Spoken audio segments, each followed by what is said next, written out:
हर हर महादेव शिव पुराण कथा की एआई भक्ति सीरीज में आपका हार्दिक स्वागत है। पिछले वीडियो में आपने शिव पुराण के पहले 3 अध्याय सुने, जिनका लिंक नीचे विवरण डिस्क्रिप्शन में दिया गया है। चलो सुनते हैं शिव पुराण का चौथा अध्याय, चंचुला का वैराग्य और शिवलोक की प्राप्ति। ब्राह्मण ने चंचुला से कहा, हे सौभाग्यशाली नारी, भगवान शंकर की कृपा से तुमने समय रहते अपने पापों का बोध कर लिया है। अब तुम भय मत करो, भगवान शिव की शरण में जाओ। उनकी परम कृपा से तुम्हारे समस्त पाप नष्ट हो जाएंगे। मैं तुम्हें वह मार्ग बताऊंगा जिससे तुम्हें उत्तम गति और परम सुख की प्राप्ति होगी। शिव कथा सुनने से बुद्धि शुद्ध होती है और जीवन में वैराग्य का उदय होता है।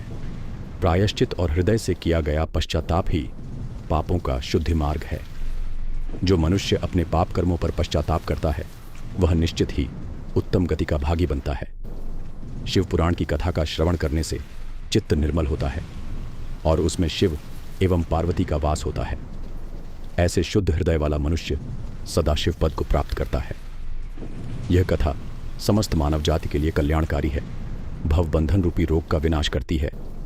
इस कथा के श्रवण से मन में ज्ञान, भक्ति और वैराग्य की उत्पत्ति होती है और अंततः महेश्वर की कृपा से दिव्य मोक्ष की प्राप्ति होती है। हे ब्राह्मण पत्नी, तुमने अपने चित्त को अन्य विषयों से हटाकर इस पावन शिव कथा को सुना।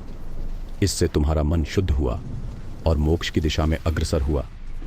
जो श्रद्धा और निर्मलता से भगवान शिव के चरणों का स्मरण करता है, उसे इसी जन्म में मुक्ति प्राप्त होती है। सूत जी कहते हैं, जब ब्राह्मण ने यह सब कहा तो उसका हृदय करुणा से भर गया और वह ध्यान में लीन हो गया। ब्राह्मण के उपदेशों को सुनकर चंचुला की आंखों में आनंद के आंसू भर आए और वह हर्षित हृदय से ब्राह्मण के चरणों में गिर पड़ी। वह बोली, हे शिव भक्तों में श्रेष्ठ स्वामी, आप धन्य हैं, आप मेरे मार्गदर्शक हैं। मैं नरक के सागर में डूब रही थी, कृपया मेरा उद्धार करें। आपने अमृतमयी शिव कथा का जो उल्लेख किया है, उससे मेरे हृदय में वैराग्य उत्पन्न हुआ है।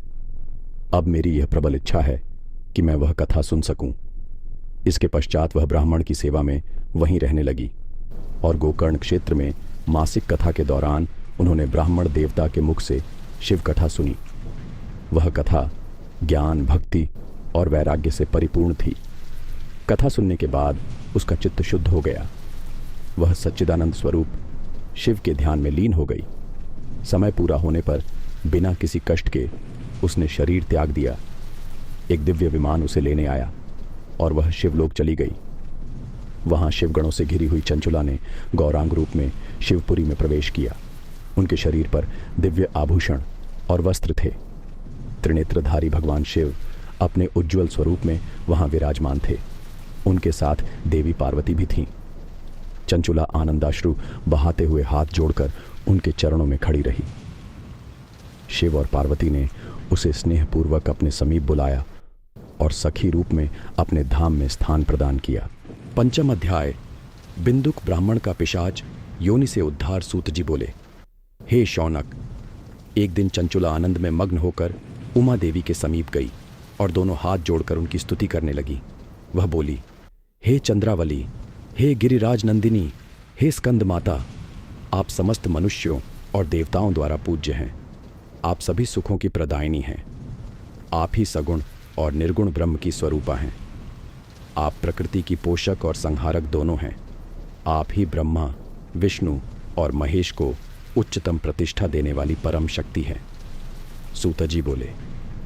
इस प्रकार देवी की स्तुति कर चंचुला शांत हो गई। उसकी आंखों में प्रेम के आंसू भर आए। तब भक्तवत्सला शंकर प्रिया उमा देवी ने स्नेहपूर्वक चंचुला को चुप कराते हुए कहा, हे सखी चंचुला, मैं तुम्हारी स्तुति से अत्यंत प्रसन्न हूं। बताओ, तुम क्या चाहती हो? चंचुला ने करबद्ध होकर कहा, हे माता गिरिराज कुमारी, कृपया बताइए, मेरे पति बिंदु किस समय कहाँ हैं? उनकी स्थिति कैसी है? कोई ऐसा उपाय बताइए जिससे मैं उनसे पुनः मिल सकूं। गौरी माता बोली, हे पुत्री, तुम्हारा पति बिंदुक अत्यंत पापी था। वह वेश्याओं के प्रति आसक्त था और पाप में लिप्त रहा। उसके कर्मों के कारण वह अनेक वर्षों तक नर्क में विभिन्न यातनाएं भोगता रहा और अब विंध्याचल पर्वत पर पिशाच योनि में दुख भोग रहा है। यह सुनकर चंचुला अत्यंत दुखी हो गई और दुखी मन से माता गौरी से फिर विनती करने लगी, हे महादेवी, मुझ पर कृपा करें और मेरे पति का उद्धार करें। कोई उपाय बताइए जिससे उन्हें उत्तम गति प्राप्त हो सके। गौरी माता ने कहा, यदि तुम्हारा पति शिव पुराण की पुण्य कथा का श्रवण कर ले तो वह इस दुर्गति से मुक्त होकर उत्तम गति को प्राप्त कर सकता है। देवी के वचन सुनकर चंचुला ने श्रद्धा से सिर झुकाया और हाथ जोड़कर बारंबार प्रार्थना की, माता, मेरे पति को शिव पुराण सुनाने की कृपा करें।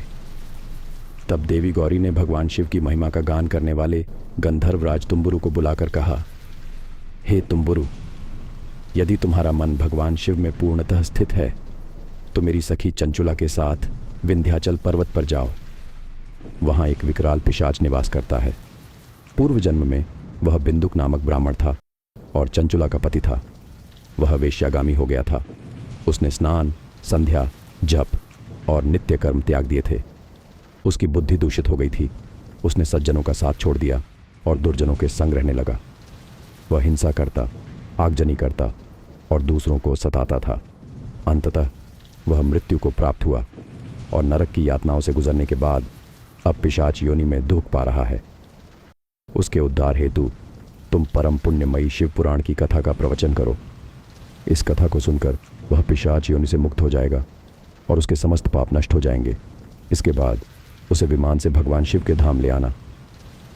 सूत जी बोले, देवी का आदेश पाकर गंधर्वराज तुम्बुरु प्रसन्नतापूर्वक चंचुला को साथ लेकर विमान से विंध्य पर्वत पहुंचे। वहां उन्होंने विकराल पिशाच को देखा, जिसका स्वरूप अत्यंत भयानक था। कभी वह हंसता, कभी रोता और कभी उछलता था। तुम्बुरु ने उसे मंत्रबद्ध कर बांध लिया और फिर शिव पुराण की कथा सुनाने हेतु एक मंडप की स्थापना की। शीघ्र ही यह समाचार फैल गया कि एक पिशाच के उद्धार हेतु देवी पार्वती के आदेश पर गंधर्वराज शिव पुराण की अमृतमयी कथा सुना रहे हैं। अनेक देवगण और साधक वहां एकत्र हो गए। सभी को आदरपूर्वक स्थान दिया गया और फिर तुम्बुरु ने परम उत्तम शिव पुराण कथा का गान आरंभ किया। उन्होंने विद्येश्वर संहिता से लेकर 7वीं संहिता तक संपूर्ण शिव पुराण का पाठ किया। कथा सुनते ही बिंदुक पिशाच के समस्त पाप समाप्त हो गए। उसने पिशाच शरीर त्याग दिया और उसका स्वरूप दिव्य हो गया। उसका शरीर गौरवर्ण, दिव्य आभूषणों से युक्त और श्वेत वस्त्रों से अलंकृत हो गया। अब वह देवी देवताओं के समान तेजस्वी हो गया और अपनी पत्नी चंचुला के साथ भगवान शिव के गुणगान में लीन हो गया। यह दृश्य देखकर सभी को आश्चर्य हुआ। उसका मन परम आनंद से भर गया। सभी देवी देवताओं ने भगवान महेश्वर की महिमा का गुणगान करते हुए अपने अपने धाम को प्रस्थान किया। बिंदुक अपनी पत्नी चंचुला और गंधर्वराज तुम्बुरु के साथ विमान में बैठकर शिवपुरी को प्रस्थान कर गया। वहां भगवान शिव और माता पार्वती ने उन्हें अपने पार्षद रूप में स्वीकार कर लिया। इस प्रकार दोनों पति पत्नी सदा के लिए भगवान शिव एवं देवी गौरी के श्री चरणों में अविचल भक्ति के साथ रहने लगे। आशा है यह प्रयास आपको पसंद आया होगा। कृपया वीडियो को लाइक करें, अपने परिवार के साथ साझा करें और कमेंट बॉक्स में हर हर महादेव लिखकर भगवान शिव को धन्यवाद दें। अगले एपिसोड में आपको छठा अध्याय, जिसमें शिव पुराण के श्रवण की विधि बताई गई है, आगे के अध्याय अगले एपिसोड में प्रस्तुत किए जाएंगे। तब तक के लिए धन्यवाद। हर हर महादेव।